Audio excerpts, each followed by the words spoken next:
When we do something successfully, there's always the temptation to repeat it in the hopes that we can succeed again.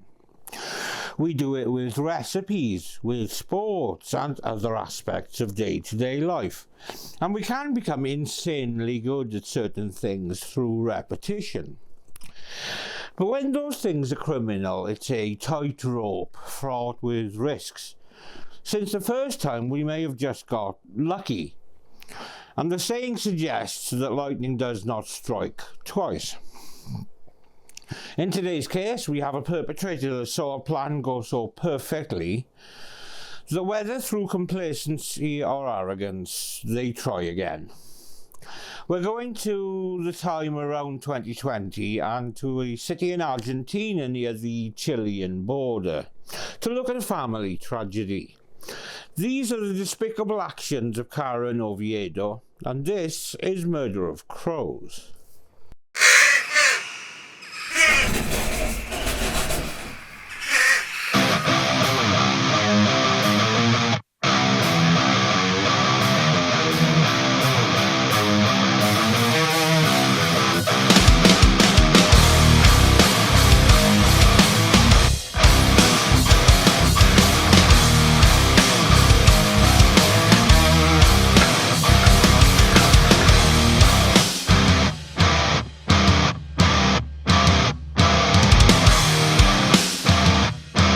Guaymallén is a central department of Mendoza province in Argentina.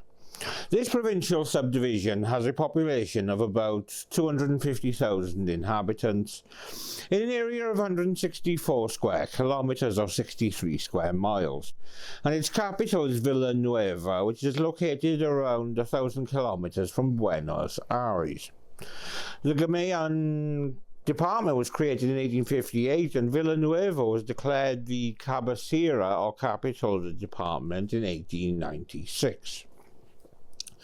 The economy of the Guaymallén department represented 8.7% of the economy of the entire Mendoza province. The three main sectors are banks, financial institutions, the service sector, and industry and manufacturing. Attractions in the department include wineries, Bodega Les Toneles, casinos, parks and cultural sites. It's particularly known for Alfajor Guaymallén, also known as the Treat, which is a popular Argentine sweet featuring layers of soft cookies with a filling, often dulce de leche or quince jelly, covered in chocolate, available in normal chocolate, white chocolate and fruit fillings, often sold in bulk boxes. But what happened in the region from 2019 to 2022 was the complete antithesis of a treat. Rolando Angel Aquino was born in Bolivia and was the eldest of 7 siblings. His family lived in extreme poverty, often struggling to have enough just to eat. As the firstborn child, Rolando carried a massive weight on his shoulders. Taking care of his younger siblings wasn't a choice, it was a duty, and it was one that he took extremely seriously. By the age of 14, he left school. There was no time for typical teenage dreams. He had to work. He did whatever came his way, helping out at market stalls, labouring at construction sites, whatever it took to survive. After several years of this wearing him down, Rolando was something of a broken shell. He'd never had time for dreams or to do anything for himself, so when he entered adulthood, Rolando made a decision that would change the course of his life. He left Bolivia and moved to Argentina, searching for opportunities and a life that was, with hope and a bit of effort, somewhat more dignified. And once in Argentina, his life finally seemed to take a steadier path. It was here that he met Carlina Chavez, and the two got married. So far, so good. In 2007, their first child, Javier Aquino, was born. But the happiness didn't last long.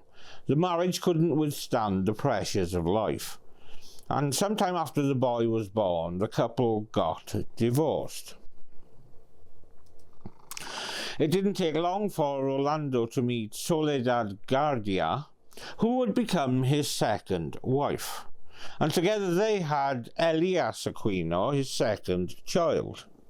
And for a few years everything seemed calm, almost perfect. So far, so good. Again. But as we are all too aware, life is rarely that simple. Conflicts started to emerge even during the pregnancy of the couple's second daughter. And even before the baby was born, Rolando and Soledad had already split, leaving behind shattered dreams and broken expectations. Argentina may have provided a better lifestyle, but Rolando's personal dreams kept breaking down, leaving him bereft and looking for renewed purpose. But then, between 2015 and 2016, Rolando crossed paths with a young woman who ran a small corner store in town. Her name was Karen Oviedo, and she was 26, and she was known for being just generally charming and friendly. And what started as a simple interest quickly turned into something more intense. Within a few weeks, their relationship had grown so deep that they decided to take the bold step of moving in together. Rolando moved into Karen's place, and everything seemed to point to the start of a new chapter of happiness for both of them. Karen had also had a roller coaster journey until she found Rolando. Karen Leyland Oviedo was born on March the 30th, 1990, the middle child in a family of 3 siblings. And they lived with limited means, but never really faced extreme hardships. There was always enough food and basic necessities at home. It wasn't the sort of abject poverty that Rolando had gone through, but it was enough to let her appreciate the little things. She grew up in a quiet neighborhood called Minuto in Villanueva, Guaymallén, Argentina, in a modest but cozy home. At 23 in 2013, Karen married Raul Ojeda, a Paraguayan who worked in the shoe business. Money was tight, so they kept living with Karen's parents even after getting married. The following year, Karen and Raul had a daughter. At first, everything seemed normal, but living with Karen's family started to put a strain on their relationship. I think this is true for any relationship in this situation, as the presence of extended family changes the power dynamic between a couple already wrestling with the challenges of a newborn. Constant criticism and interference led to arguments that only grew more intense over time. The tensions became so severe that Raul received threats that left him terrified. In the grip of fear, he decided to run out of the house in the middle of the night, leaving behind his wife and young daughter. The fear was so intense that Raul didn't just trust taking a direct route. He switched buses multiple times on his way back to Paraguay, constantly worried about being followed. But even miles away, he didn't cut ties with his daughter. He kept calling, sending money, and trying to stay involved in her life, doing everything he could to protect what he loved the most.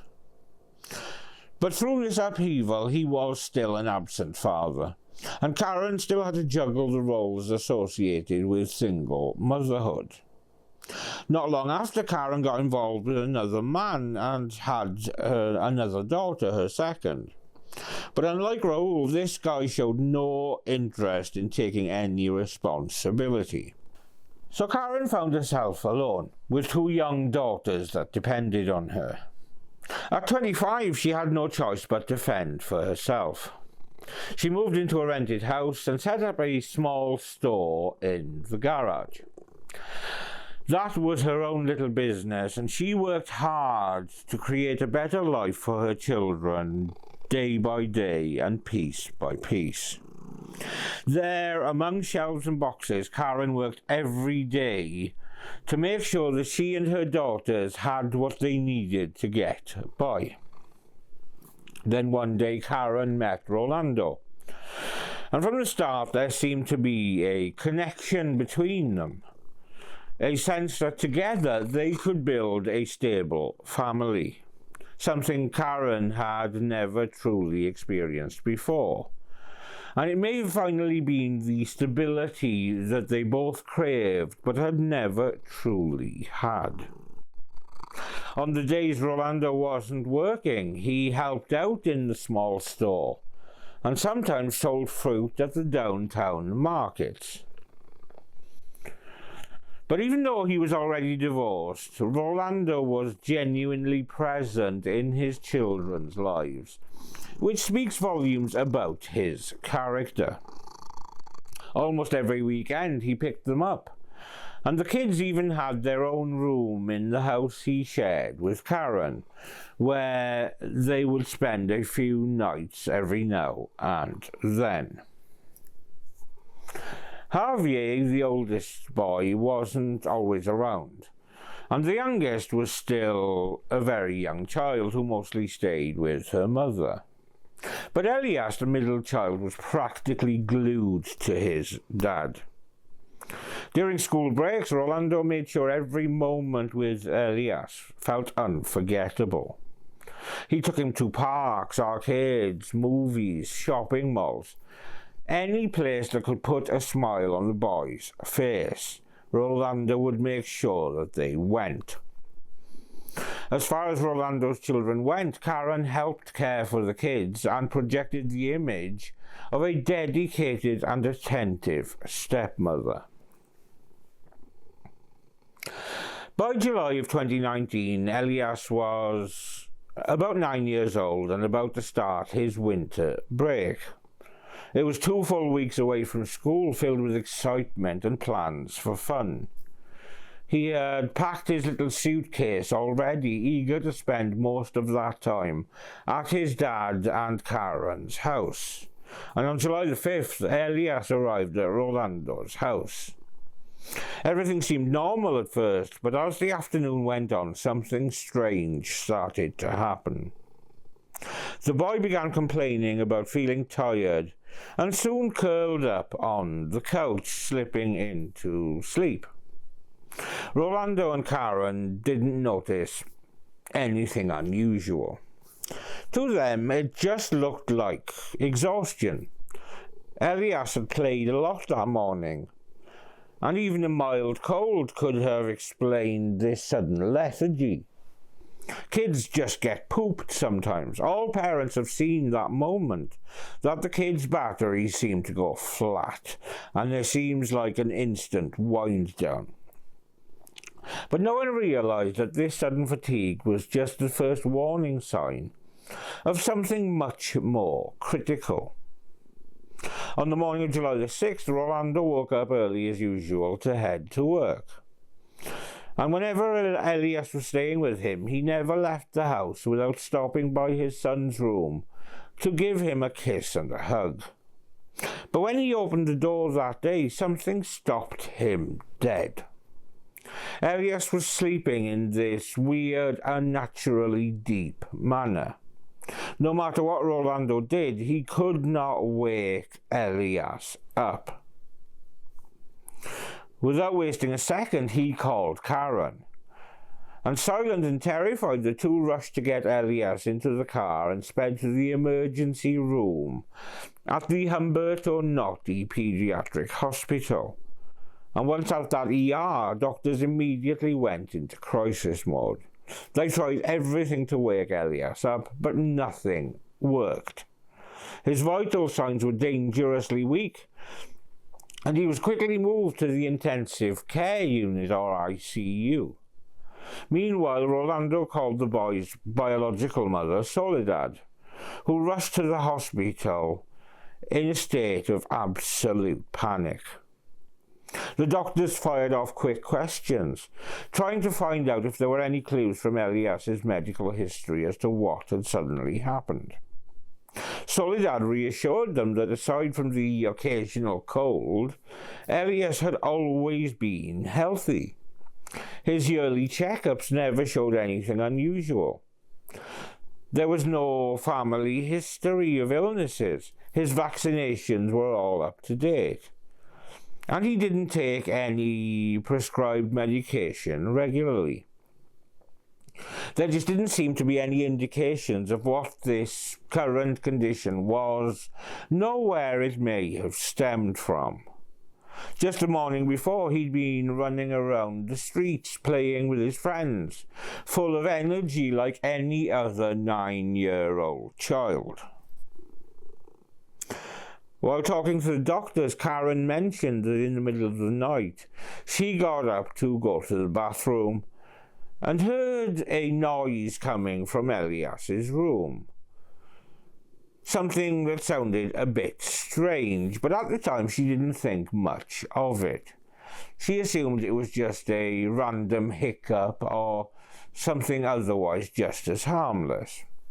An entire battery of tests gave no hints of what could be wrong with the unconscious child.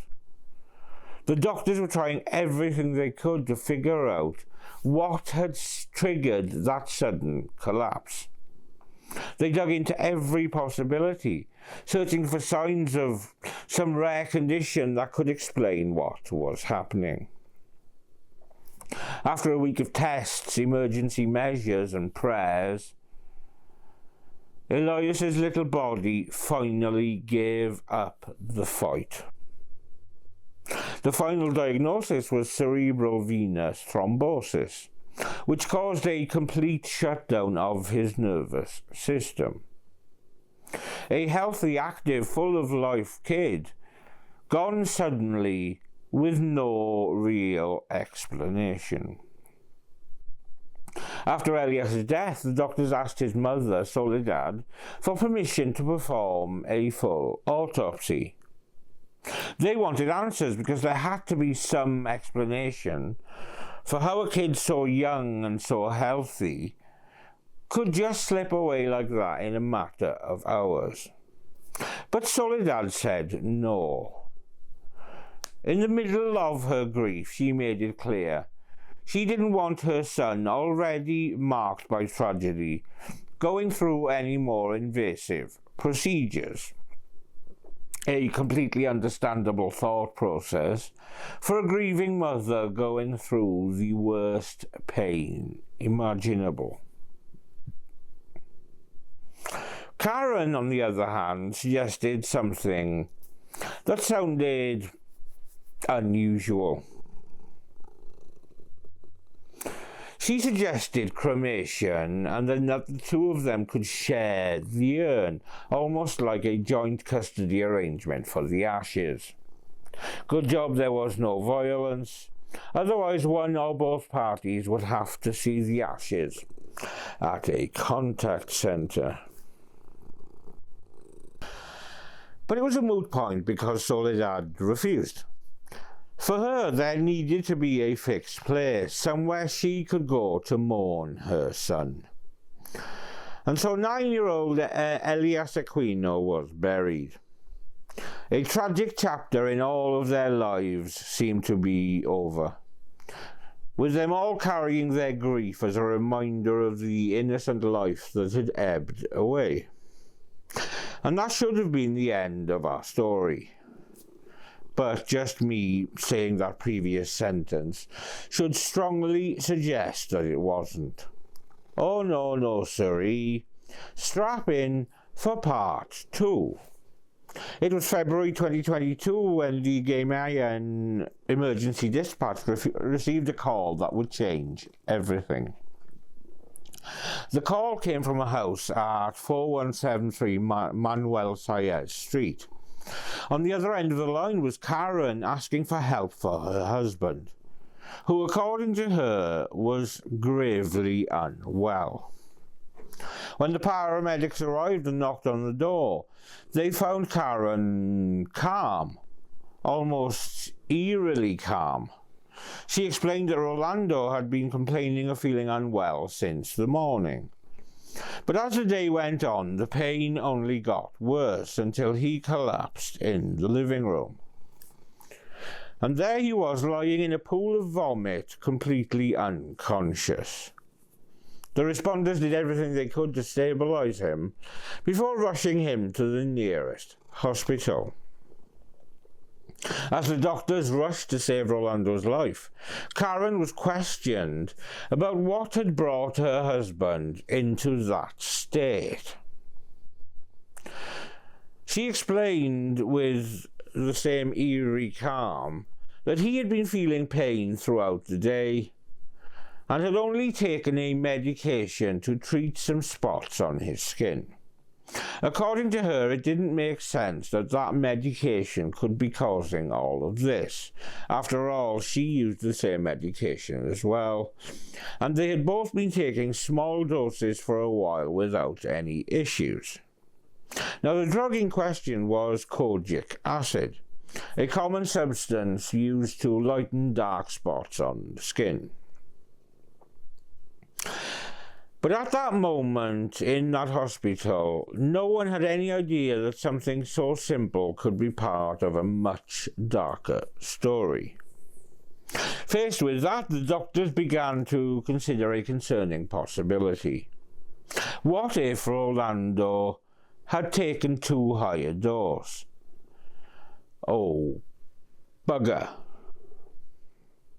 So soon the case started being treated as a possible poisoning caused by the overuse of a medication that had seemed harmless until they began thinking about it. But despite the medical team's every effort, every procedure, a desperate attempt to save him, 2 days later, 35-year-old Rolando Aquino did not make it. The man who had gone into the hospital with stomach pain had passed away, a victim of severe nervous system complications, including brain death. Up until that moment, Rolando's death seemed like just another tragic event, possibly linked to an alleged overdose of medication. But then something started making everyone look at the case slightly differently. This man was the father of little Elias, who years earlier had died under eerily similar circumstances. The symptoms strangely paralleled each other. Could there be some genetic component that both father and son shared? It was a link that doctors needed to investigate. Rolando was only 35 and lived a healthy life. He ran, he went to the gym, he played soccer. He didn't touch alcohol, drugs, or cigarettes. For someone with such a disciplined lifestyle, dying so suddenly just did not make sense. And that's when a question started creeping into everyone's minds. What if this tragedy wasn't just an accident? As the doctors questioned Karen about what had happened, one thing immediately stood out. She didn't show the pain, despair, or shock you would expect from someone who had just lost their husband. And naturally it set off alarm bells with the authorities. Faced with this strange reaction, or lack thereof, the investigators decided it was time to dig deeper. Rolando would undergo a full autopsy, while Karen was taken to the police station for a full interview. As Karen recounted the events of the day, small contradictions started to appear in her story. Details that didn't add up and instantly raised the investigators' suspicions. That's when they asked to examine the bottle of skin-lightening medication. Karen replied without hesitation that she couldn't hand it over, claiming that the housemaid had thrown it all away. Without checking and without anxiously trawling through the household rubbish, desperate in a bid to find out what had happened to her beloved husband, she clammed up, as you do. Naturally, the housemaid, a woman named Claudia, was called to the station to corroborate the thrown-away medication issues. But when she spoke, everything changed. She swore that she hadn't thrown anything away. But perhaps more ominously, she said that early that afternoon, when she arrived at the house, she heard Karen in the kitchen mixing a liquid from a bottle with orange juice. According to Claudia, Karen insisted that Rolando drink the mixture. Suspicious and hesitant, he even complained, saying that everything she had been giving him was making him sick. But Karen stayed firm, eventually convincing him to swallow the juice. And in that moment, the investigators began to realize that this was no accident. In the minutes that followed, Rolando started experiencing intense abdominal pain until he vomited and collapsed in the middle of the living room. Claudia, the housemaid, then told investigators something that added more fuel to this growing fire. She had seen Karen mixing that same liquid into other foods in the days before, as if it were part of a normal routine. The next day, Karen was taken into custody while the case began to unfold like a horror story. At the couple's home, the forensic team started a meticulous search, and little by little the pieces of a crime that seemed almost perfect began to emerge. The first confirmations hit like a punch to the gut. Rolando's autopsy revealed an alarming concentration of calcium oxalate in his system. Now, that name itself means little, but for investigators, it was a clear sign of ethylene glycol poisoning, the same substance found in antifreeze used in cars. True crime savants will know how incredibly toxic and dangerous ethylene glycol is. Colourless, almost odourless, and slightly sweet. It's often dyed blue to warn of its danger. In small amounts, it might not cause major issues, but in high doses, it is deadly. It can destroy the kidneys, paralyze the nervous system, and trigger cardiac collapse. As the tests progressed, it became clear that Karen wasn't being completely honest. Her temporary detention was quickly converted into a preventative one, keeping her in custody while investigators dug deeper into the case.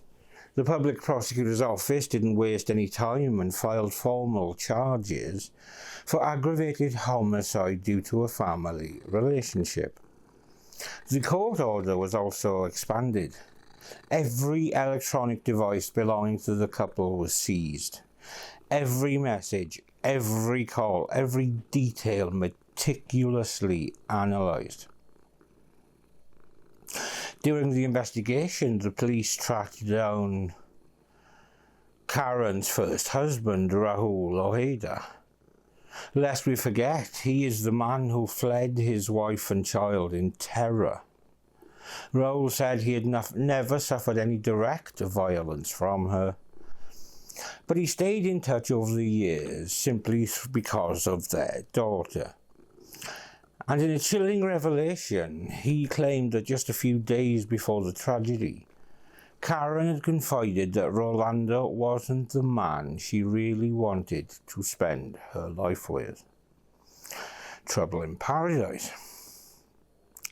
Neighbours were interviewed next, and what emerged left investigators puzzled.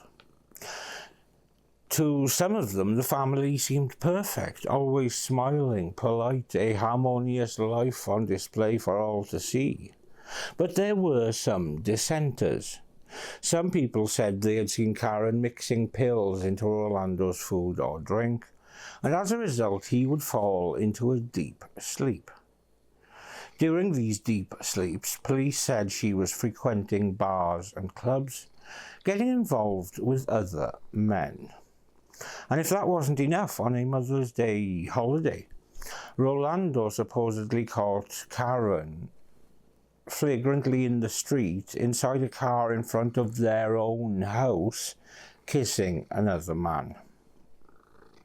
All of this started to paint an increasingly sinister picture, and every detail made the police even more suspicious of what was really happening in that household. In terms of the kissing incident in front of the witnesses, Rolando completely lost his composure. A violent argument erupted right there in the street, and consumed by rage, he even smashed part of the car with his own hands. But the situation didn't persist, and when all had died down, Rolando, still in love, ended up forgiving Karen as soon as the anger had passed. And together they tried to sweep the incident under the rug, acting as if nothing had happened. Well, that always works out well, does it not? Then the media got wind of the case. Reporters began swarming the street where the couple lived, interviewing neighbours and digging for any detail that could shed light on what was really happening behind those closed doors. One neighbour living across the street brought up something unsettling, delivered quite matter-of-factly. He recalled it hadn't been long since Rolando had lost his 9-year-old son Elias, suddenly and mysteriously, with him saying, "If I were the police, this point would deserve special attention." Suddenly the story that seemed to be forgotten came back to the surface, shocking the public and leaving many questions unanswered. Reporters hungry for answers reached out to Soledad, Elias's biological mother. In her words, Karen wasn't just your average jealous. She was possessive, and her jealousy went way beyond any rivalry with other women. Soledad explained that whenever Elias was with Rolando, Karen often showed an almost obsessive kind of jealousy, clearly bothered by the attention the father gave to the son. And shortly after Elias's death, Soledad met up with Rolando. She couldn't shake the question running through her mind. Did he suspect Karen had anything to do with the tragedy? According to Soledad, Rolando answered immediately without hesitation, no. To him, Karen was good with the kids. Impossible to imagine she could be behind something so horrific. At the time, the official cause of Elias's death had been determined by doctors to be cerebral venous thrombosis. And at the time, Soledad accepted the diagnosis and didn't raise any further questions. But after Rolando's sudden death, new suspicions arose, and a pattern began to emerge. During the investigation, authorities uncovered something chilling. Karen had purchased 2 half-litre jugs of ethylene glycol, the same poison that had killed Rolando, using a quick shopping app on her phone. It was made through Mercado Libre, recorded, traceable, and now a crucial piece of the dark puzzle that had gone unnoticed until then. One of the ethylene glycol purchases was made in January, the other in February, right in the week that Rolando was hospitalized. On top of this, Karen had been Googling things like the deadliest poisons, the 5 most lethal toxins known to man, ways to mix toxic substances into food, and even detailed information about ethylene glycol. She also looked up ways to erase her browsing history, as if she were planning every step carefully to make sure no one would find out. By this point, authorities had already opened an inquiry into Karen's possible involvement in little Elias's death, but there was a problem. Elias had died years earlier. An exhumation seemed almost pointless. The time that had passed likely would have destroyed any trace of evidence linking Karen to the tragedy. But here, even years after Elias's death, the authorities decided they could not let a single clue slip by. So the doctors and the hospital that had treated the boy were forced to review all the old medical records, looking for any sign that the symptoms from that day could be linked to some kind of poisoning. A few weeks later, a shocking report reached the authorities saying that the boy's medical presentation was consistent with ingestion of methanol or ethylene glycol, the same compound that years later would take Rolando's life. It was at that moment that the press, both fascinated and horrified, began calling Karen the Guimayan poisoner.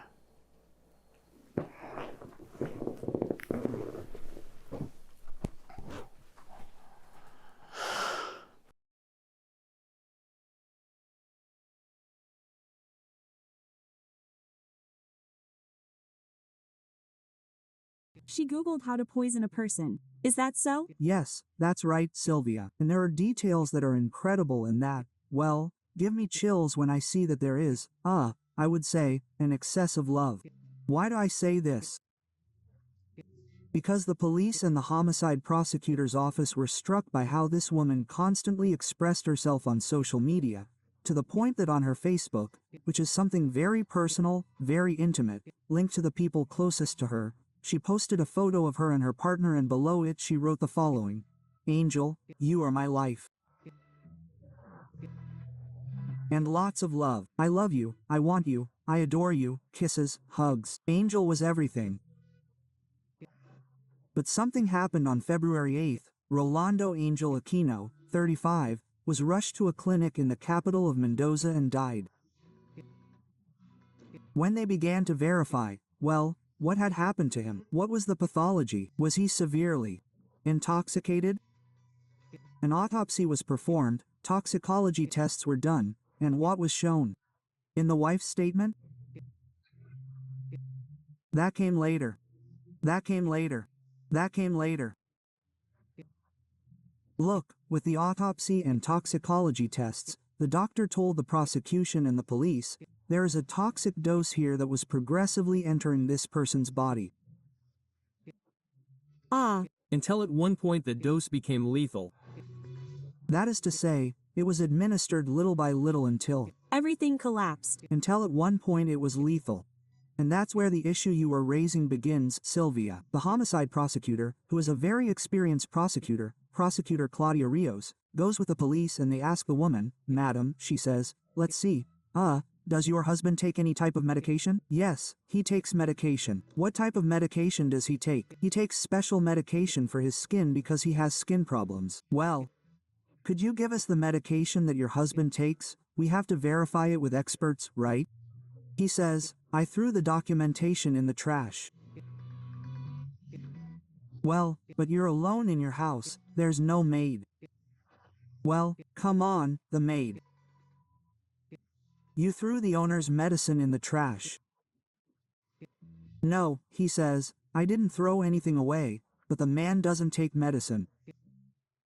"Yes," he says, "the lady always gives him orange juice with some medicine that's apparently for the skin." How nice, huh? El abogado, entonces, a ver. Parecería que se trata de demonizar a mi defendida acá en Oviedo, y santificar la figura de la víctima, de las víctimas. Y esto no es así. Porque lo que estamos analizando acá, lo han citado a ustedes para que juzguen, para que emitan un veredicto, pero el veredicto debe basarse en pruebas que deben ser suficientes, concretas, concluyentes, no en indicios y presunciones, ni tampoco en demonizar a una persona y santificar a otra. ¿Qué quiere decir esto? Que los hechos no ocurrieron de la forma como lo ha manifestado el Ministerio Público Fiscal y la querella. Los hechos han ocurrido de toda otra manera totalmente distinta. Y esto es así, porque yo me voy a basar en las pruebas y en el transcurso del debate van a ver que los hechos no fueron como se reseñó precedentemente y que mi pupila, Karen Oviedo, no es la autora responsable de los hechos que se le imputan. Se busca el teléfono de mi clienta, en donde aparecería las compras por Mercado Pago y demás. Esa no la hizo mi clienta. Mi clienta no manipuló el teléfono.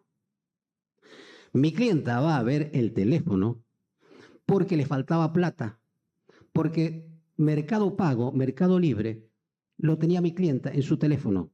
Mi clienta tiene cuenta corriente, cuenta bancaria en los bancos. Aquino no tenía. Y cuando mi clienta observa que le faltaba plata, que habían hecho muchas compras, que demás, ahí es donde advierte que se habían comprado, aparte del refrigerante, otras cosas, zapatillas, además, que había comprado Aquino. Bueno, este es el alegato que hace su abogado, que conversó con nosotros la semana pasada. Sí. Y que nos dijo, tengo elementos y herramientas para demostrar que Oviedo no mató ni a su pareja ni al hijo de su pareja, que murieron en un lapso de 1 año y medio en circunstancias extrañas, porque los dos supuestamente intoxicados. Pero habló también la mujer. Habló la mujer, tenemos lo que dijo. Primero se refirió al menor, a la muerte del menor. Todo fue muy por arriba, no especificó en cada uno de los puntos, pero sí dio su parecer esta mujer que estamos viendo en pantalla. El nene vivía con ellos. En realidad no vivía con ellos, había ido ¿de visita? Unos días de visita, exactamente. Claro. Vivía con la mamá biológica y había ido unos días de visita. Intenté despertar a Elias, pero el nene no respondía, así que con mi marido lo llevamos al hospital.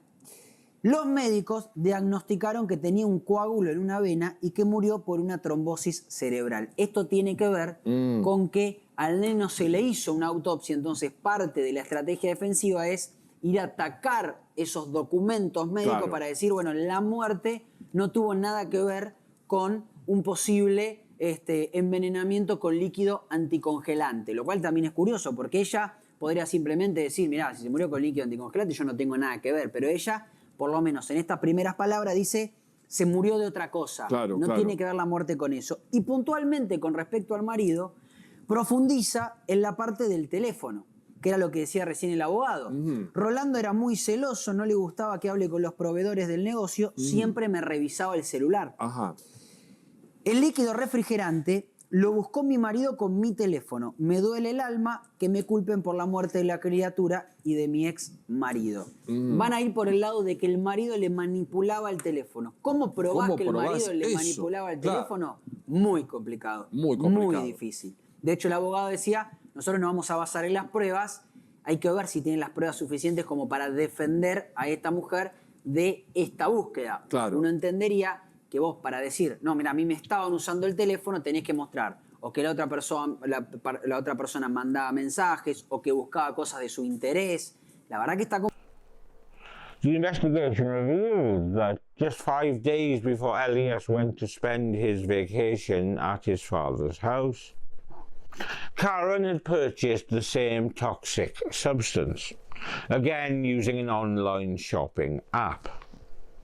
Karen was now also facing charges of aggravated homicide by insidious means, this time for the death of her husband's middle child. In November 2022, the courthouse was buzzing with anticipation.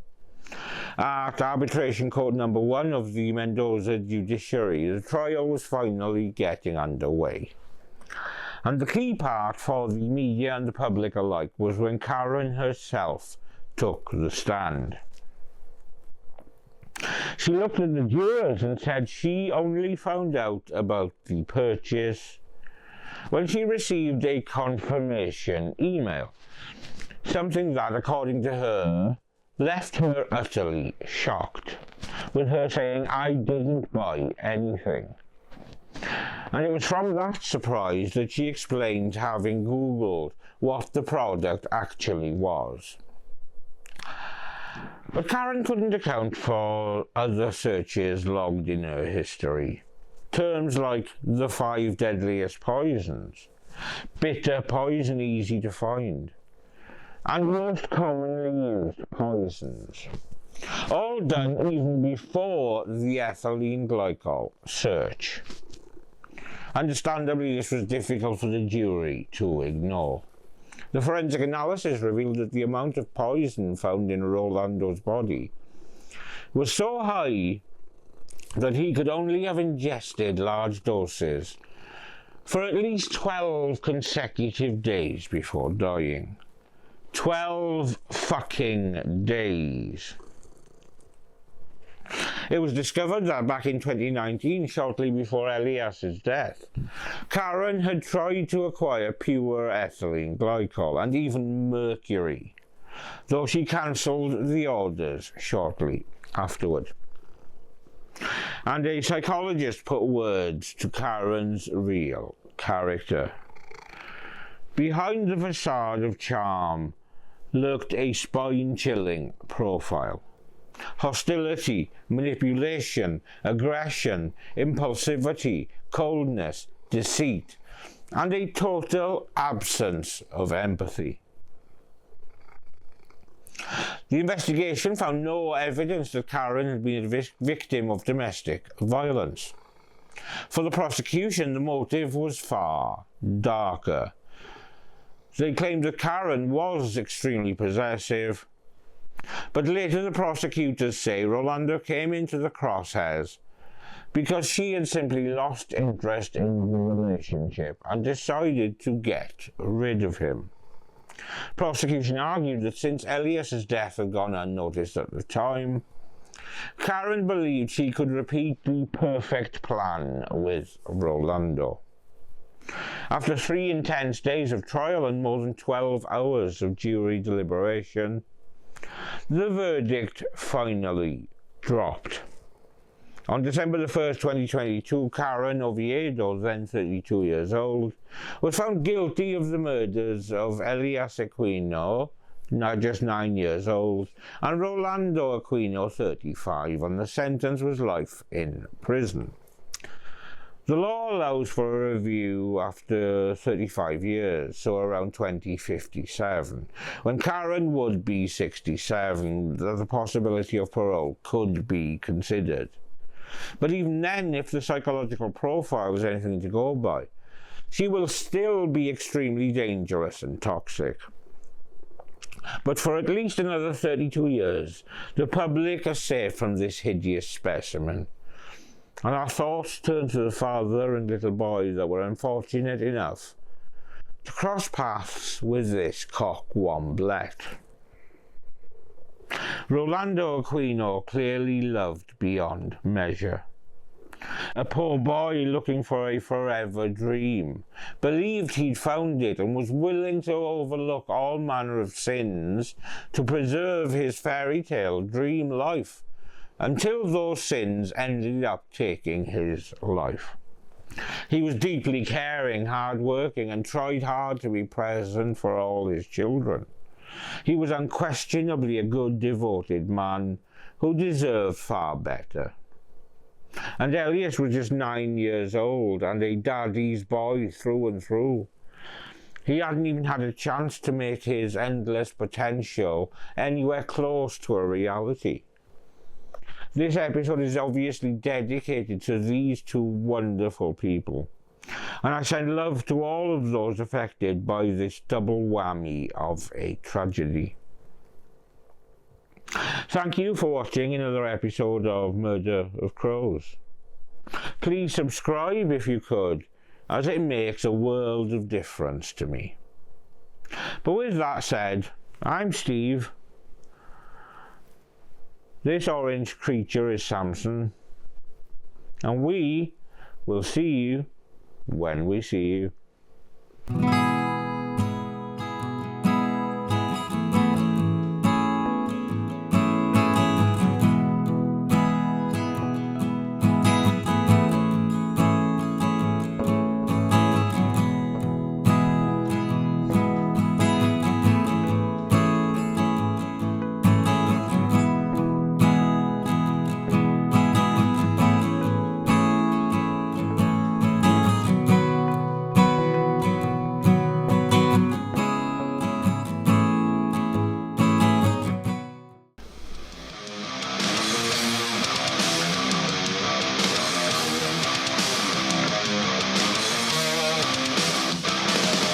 Say that you're ready, but you won't like it. You say that